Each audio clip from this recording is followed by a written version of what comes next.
Sa mga tet kuya, may nakita akong post na si Kuting at saka si VP Sara ay magkasama sa Baguio or in Benguet.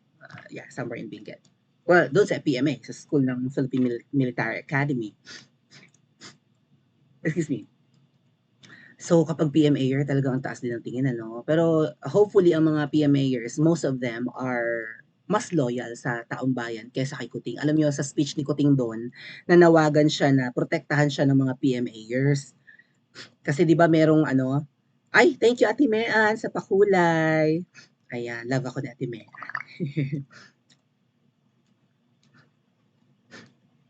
Okay.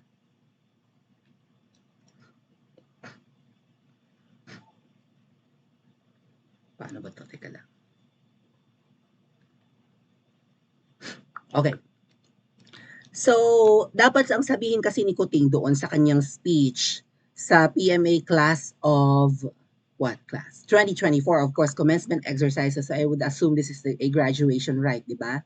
So, ang dapat ipapasalamat, ang dapat na part ng speech ni Kuting doon, sa tingin ko ha, ay i-ano niya, i-guarantee niya, right? Or bigyan niya ng assurance ang mga PMA class or mga graduates ng PMA na poprotektahan niya yung mga yan kasi alam niyo hindi biro ang buhay ng mga sundalo. Kaya nga nag-PMA itong mga kababayan natin eh. 'Di ba? Kasi malaki ang sweldo ng mga sundalo lalo pa na ni PRRD. So, nilakihan ni PRRD. So, eto,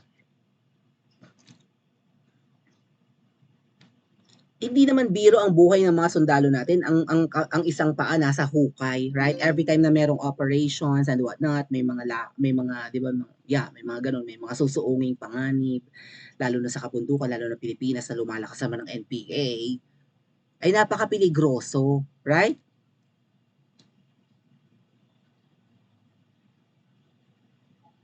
Yan, umattend si Kuting at saka si VP Sara sa commencement exercises ng PMA.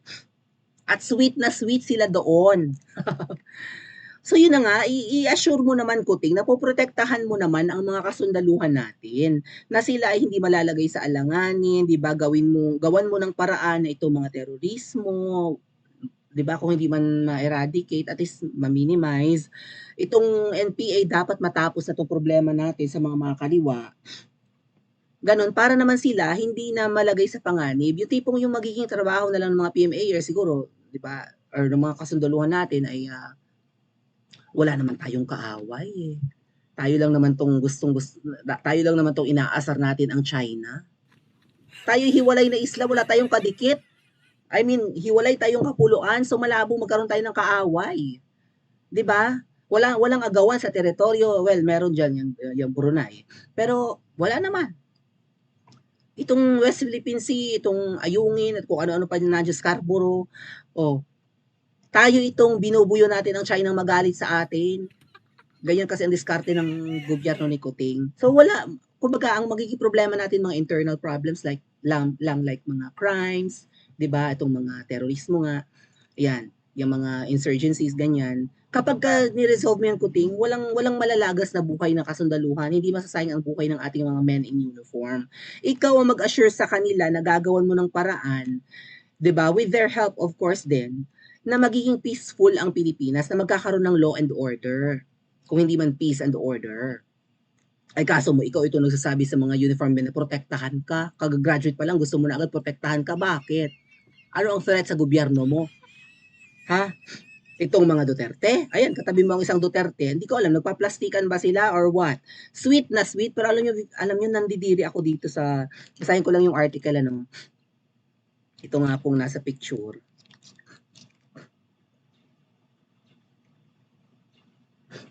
Look, President Kuting Jr. Graces the commencement exercises of the Philippine Military Academy for the bagong Sinag Class of 2024, yada yada, sa Baguio Province of, sa Baguio talaga pala yun, okay, Province of Benguet. 24-year-old cadet, yada yada, okay, walang ano yan. Pero yung iba na naaalibadbaran, mga tetkuya, what the heck? Oh, may kanta pa din eh, mga tetkuya. Ang puso ko'y Turo ko at parang sumisikip ang titig ko sa nakikita ko nakakatabi kayo. Oh, oh, sabi nung kanta niya. Sino ba yun? Shaira ba yun? Shaira ba yun? Oh, ganda-gandahan, pak, pouty lips. Oh, nga naman doon yan sa picture kasi naka-pouty lips si VP Sara. Oh, oh. Mas cute ako, no? Diyos ko, mga meme na ginawa. Mas cute daw si VP Sara kaysa kay Ma'am Shikels. Ganda. Sabi ni Kuting, ganda. O, di ba sabi ni Ma'am Shikels sa interview niya kay Kuting, ay, kay ano pala, kay Tuning, oh, tingnan mo sila, mga nang babasyate, no? Haggard na sila, tayo cute pa rin, di ba? Bring it on. Sabi ni Smugs, bring it on daw. Cute pa rin tayo, di ba? Uy, Mumshi, manalamin ka naman. Kung di pa i-edit ang picture mo sa Facebook mo, hindi pa mawawala ang kulubot ng leeg mo, hindi pa liliit ang tiyan mo. Anong cute pa rin? Hindi mo ikinakyut yung maigsi mong palda sa interview mo kay Katon Yeng. Yung damit mong sinadya na maging empire cut or hindi hugging sa bewang para hindi kita yung butod. Anong cute ka pa rin? Mukha kang losyang doon. Kung todo lip gloss ka pa, nagpa-makeup ka. Diyos ko, ang makeup artist mo, you should fire your makeup artist, Ma'am Shi. Ang pinoportray ni Ma'am Shi doon ay siya'y payak na may bahay, hindi siya MLTFic, di ba? Ang iksi naman ng palda nung umupo ka. Hilig mo mag-miniskirt, Ma'am Shi. Pag upo mo, lumililis ang miniskirt mo. Siguro may talagang ano siya, proud siya sa kanyang skinny legs. Skinny nga ang binti mo at ang mga extremities mo, di ba? Ay ang torso. Hindi naman sa nilalait na mukha kasing palaka, Ma'am Shi. Ang liit ng mga kamay at paa mo, ang tiyan mo. Di ba? Tapos kunwari, no makeup ang dating, ang lip gloss mo naman, Ma'am Shi, talaga nagmamantika naman ang uso, parang kakakain, parang galing kang piyestahan. Na kumain ka ng lechon, nagmamantika ang uso mo sa interview mo kay Kato ni, hindi mo ikinakyut yung mantika ng uso mo na yun, tsaka yung mini skirt mo na yun, Ma'am Shi. Oh, anyway, bakit daw magugurgur si Taning? Oh, sige, susunod nating topic yan, hami-hami ang konti. Oo. Ah, alam nyo, nandiri yung iba sa beso-beso na ito. Sabi ko nga, baka ginagayuman na to si VP Sara eh. Ano ba to? Mga request ko not be granted. Ayan, beso-beso. Di ba beso? Teka, send ko nga sa screenshot ko nga. May nakaalala talaga na nandiri si Sandro Marcos sa pagbeso-beso niya sa kanyang tatay. Di ba nag-vlog tayo patungkol dyan? Excuse me. So, VP Sara, yung bineso-beso mo, tingnan mo naman yung ngipin. Dilaw. Ang ngipin ay parang parang may bruxism si Kuting eh, di ba? Kung hindi man may coke jaw, tumatabingi na yung panganga eh. Pero parang siya may bruxism, yung nag-grind ba yung teeth niya habang natutulog siya. So, dilaw ang ngipin, tapos ula-ularang, I mean, iba-ibang direction, hindi one direction ang kanyang ngipin. Yung banda na One Direction. Na multiple directions ang ngipin ni Kuting, parang hindi nagtututbrush. Kuting, ikay presidente, maano bang bumili ka ng teeth whitener? May mga teeth strip naman na yan, o nakakaputi rin yun, o kaya punta sa dentista, di ba, ay paano yung ngipin, paputing konti. Diyos ko po, araw-araw kung nakikita ng tao sa ngipin mo, baka mamaya ang hininga mo mabantot na nga, o si VP Sara nagbeso-beso. Tsaka si Kuting kasi,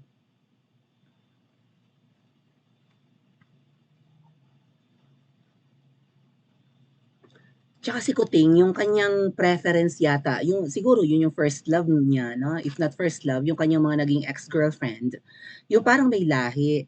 Si Claudia Bermudez, na hanggang ngayon talagang balingkinitan pa rin, hindi butod, na Singapore-based na, di ba? Ay apakaganda, dugong Portuguese and British yata, bukod sa dugong Pinoy. May lahi si Claudia Bermudez na ex ni Kuting na feature yan sa Made in Malacanang, yung part 1. Oh no, part 2 pa nga. Sa part 2, sa Martyr or Murderer ni Direk Daryl Yap. Si VP Sara may lahi din, di ba? Half German, half Filipina. So, iba kasi, whether we like it or not, tayo mga native na manok. Tayo mga native beauty, actually hindi ako native mga dad kuya, may dugong inchik po kami tsaka Kastila rin. Si mama, Chinese yung nanay, si papa Kastila yung lolo. So still 'no, marami naman sa atin ang may dugong ibang lahi dahil 'di ba na-colonize tayo ng iba't ibang lahi, eh, 'di ba? O yung iba nga, eh, yeah. Even yung mga taga Boracay, mga galing akong Boracay, 'di ba? Diyos ko, ang mga bagets do'n parang ang gagwapo at ang gaganda, may lahi na, nalahian na ng mga foreign germs. O at saka itong mga may mga US bases dito sa Pilipinas, 'di ba? Marami naman talagang dumadayong kababaihan diyan. Baka sakaling malahian ng mistiso, mistisa. Anyway, yeah, mas lamang ang beauty syempre ng lahi. Maganda ang combination ng Filipino blood at saka ng ibang lahi, ano. Yeah, iba talaga kaysa yung pagsamahin. Bibihira yung lumilitaw na parehong native, right? Yung native ang magulang, ang tatay, nanay, bibihira. No. I mean, marami, pero hindi ganun karami. Pero syempre, pagka ibang lahi, ganda talaga, beauty talaga, no? Mestiza, chinita, right? Makinis, matangkad, alam niyo yun, beauty queen material, ganyan. Uncommon yung beauty. Oh, baka si Kuting, ganyan talaga yung kinikilig talaga siguro siya sa mga may lahi. Ang ending, although mukhang dugong Kastila naman yung asawa ni Kuting dahil nga ang apelyido ay Kastilang Dilaw, 'di ba? Yung Coliseum diyan na luma sa Cubao. Yung apelyido ni Ma'am Shi, 'di ba?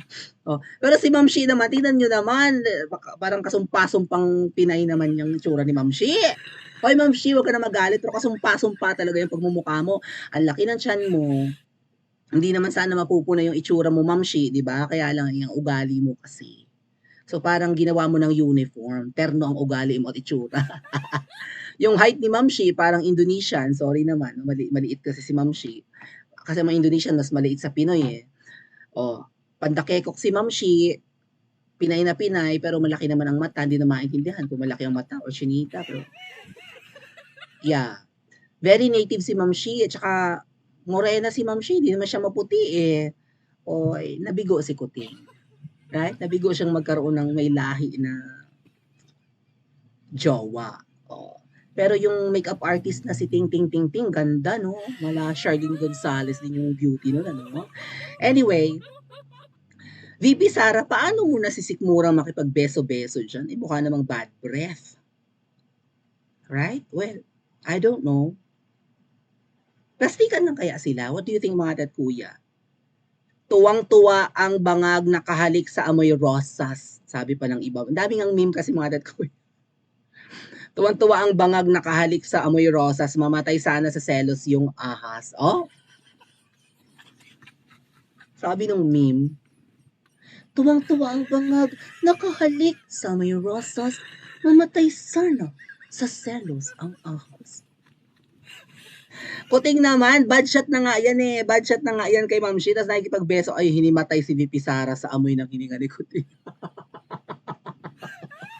Hinimatay talaga si VP Sara, mga tat kuya. Teka lang, zoom ko nga. Anyari kay VP Sara? Oh. Teka lang ha. Ay, ginawa ko. Dali. Oh. Ano nangyari kay VP Sara? Hindi nakayanan ng hininga ni Kuting. Tsaka alam mo, VP Sara, hindi ko lang alam kung ikaw, ano sa tingin mo ate kuya, ginayuma na ba to si VP Sara? Nalumay na ba siya? May pinakain, pinainom ba dito na kung bakit hindi pa rin siya bumabanat kina Kuting at ahas? VP Sara, baka nakakalimutan mo ha? Ang confidential funds mo inalis kung kailan ka-unity mo yung presidente, saka pa nabawasan yung budget mo. Hindi ka na ipagtanggol ng Kuting na yan sa tambaluslos na pinsan. 'Di ba?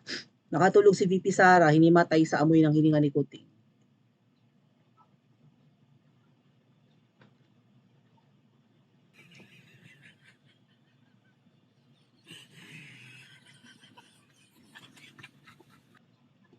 Eh kung si Sandro nga na nagdabog, eh binagsak yung towel nung nakipagbeso-beso sa tatay yung VP Sara.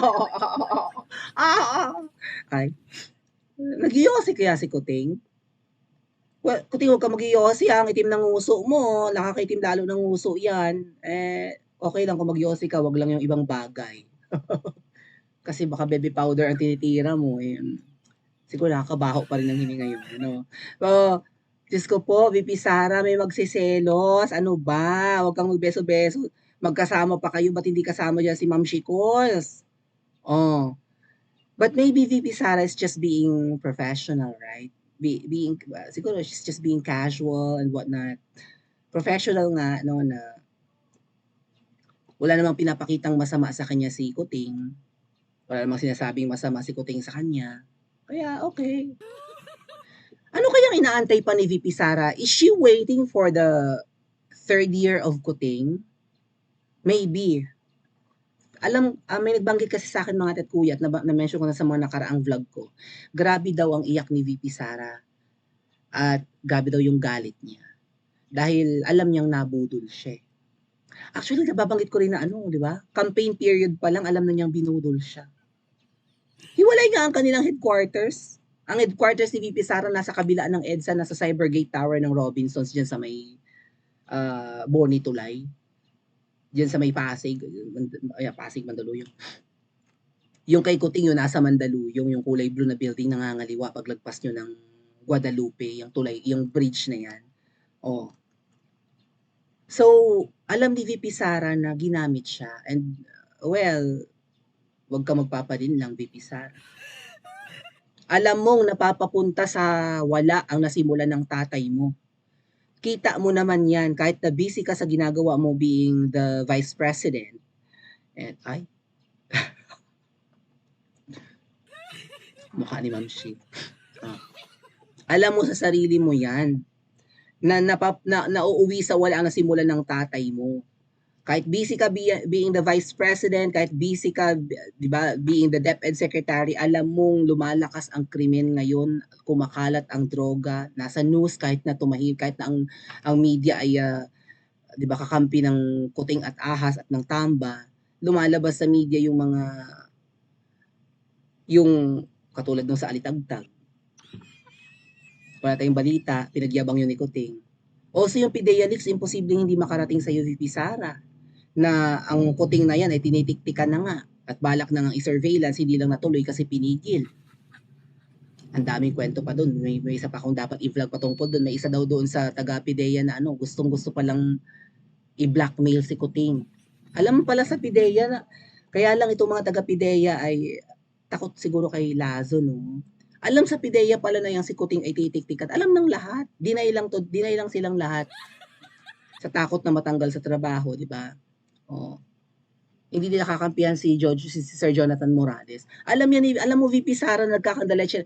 Alam mo hindi natupad ang 20 pesos na bigas. Alam mo ang mahal ng bilihin kahit na si Gadon sabihin ni Gadon na katang isip lang daw natin ng kahirapan. Ina mo Gadon, ina mo, ikaw ang pobo mo, ina mo ka, gigil akis. Well, dapat ding manggigil si Ma'am Shiza selos dahil close na naman. Well, I think na si VP Sara ay ano lang, no? Sumasakay lang. Maybe she's waiting for the third year. VP Sara, hindi na namin magse-second year, di ba? Magto 2 years pa lang si Kuting ngayong June. June 30, 2 years. Hindi na namin maagwanta, VP Sara. Wag mo na kayang sundin yung mga 3 year na yan na bago ka bumanat. Gaano pa karaming loto ang mapapanalunan ng mga yawang yan kung mag-aantay ka pa ng another year. Kasi 'di ba, inaantay daw kailangan maka 3 years man lang daw ang nakaupong presidente ngayon bago mag-take over ang vice president. Dahil kung hindi niya mapatapos, dahil kung hindi niya 'di ba, kung hindi maka 3 years yung nakaupong presidente ngayon, baka hindi makatakbo si VP Sara sa 2028. So parang Gloria Macapagal II ang plano na si Madam Gloria kasi after mag-take over for ERAP na nag-resign, nakatakbo pa rin si Madam GMA after ng term niya. 'Di ba? So 9 years ang naging term ni Madam GMA. Kasi yung 3 years ni ERAP na papunta kay Madam GMA and nakatakbo pa siya at nanalo pa siya ng another 6 years. So 9 years. So kung gusto daw natin na mas mahaba yung maging termino ni VP Sara na matulad kay Madam GMA, dapat antayin daw nating mag 3 years si Kuting. Mag-aantay pa ba tayo o dapat nang mag-speak up si VP Sara? Paki-comment nga po sa comment section at mag-like and subscribe din po kayo.